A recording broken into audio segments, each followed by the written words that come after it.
வணக்கம். இன்றைக்கி வீடியோவில் என்ன பார்க்க போகிறோம்னா சங்கரா மீன் வறுவல்.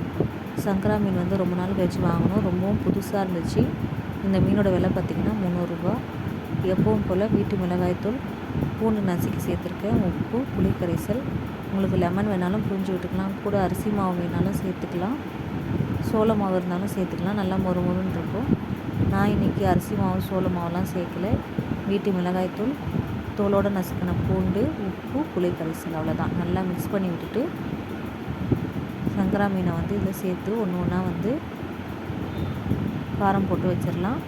இது வந்து வால் மீனும் துண்டு மீனும் மட்டும் இன்றைக்கி வறுக்க போகிறோம். மீதி தலையெல்லாம் வந்து குழம்பு வைக்க போகிறோம். சங்கரா மீன் குழம்பு பார்த்திங்கன்னா ரொம்பவும் நல்லாயிருக்கும். அவ்வளோதாங்க. எல்லா மீனையும் போட்டு நல்லா காரம் போட்டு உரசி வச்சாச்சு. இது வந்து ஒரு 10லேருந்து 15 நிமிஷம் ஊறி வரட்டும். சங்கரா மீன் கிடைக்கும்போது நீங்களும் வாங்கி சமைச்சு பாருங்கள். ரொம்பவும் சூப்பராக இருக்கும். எண்ணெயில் பொரிக்கிறதா இருந்தாலும் பொரிக்கலாம். நம்ம வந்து இன்றைக்கி தோசைக்கல்ல தான் வந்து இந்த மீனை வறுக்க போகிறோம். இது வந்து ஊறி வரட்டும். ஒரு மீன் வந்து கார்வா மீன் கொடுத்துருந்தாங்க.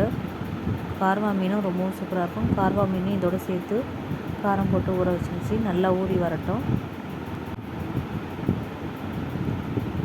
இது ஊறுறதுக்குள்ளே நம்ம வந்து ஸ்டவ் ஆன் பண்ணி தோசைக்கல் வச்சுக்கலாம். தோசைக்கல் சூடானதுக்கப்புறம் ஒரு மீனாக எடுத்து போட்டு நம்ம மீனை வறுத்து எடுத்துடலாம். தோசைக்கல்ல மீன் வறுத்து சாப்பிடும்போது ரொம்பவும் நல்லாயிருக்கும். மீன் பொரித்து சாப்பிட்டிங்கன்னா அது ஒரு டேஸ்ட்டு, வறுத்து சாப்பிட்டா அது ஒரு டேஸ்ட்டு.